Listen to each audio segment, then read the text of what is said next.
Alright, now that you have your bungee cords on, you're going to do the tether cords, which were already attached to the baseball kit.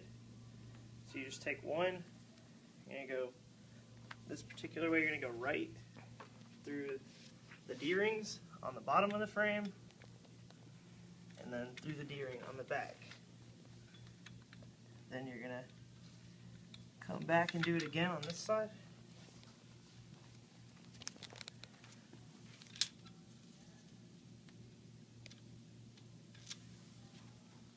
And then these tether cords already have knots at the end, so you're going to untie them.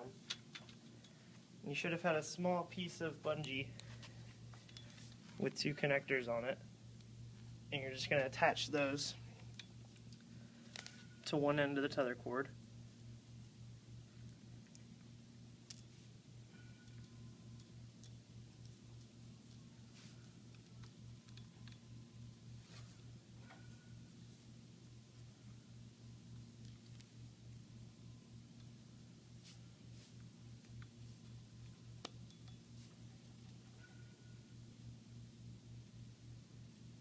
And then retie the knot.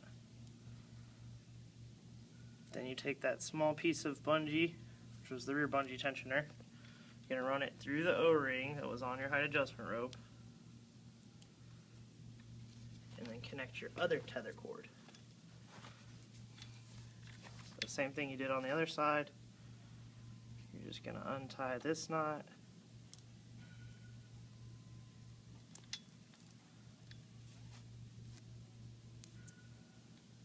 reattach it to this cord connector,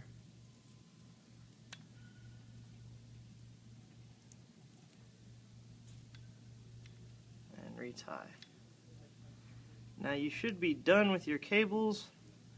All you gotta do is put some more water in the home plate. Pull it back. You're good to go. So once there's full of water, it'll sit straight.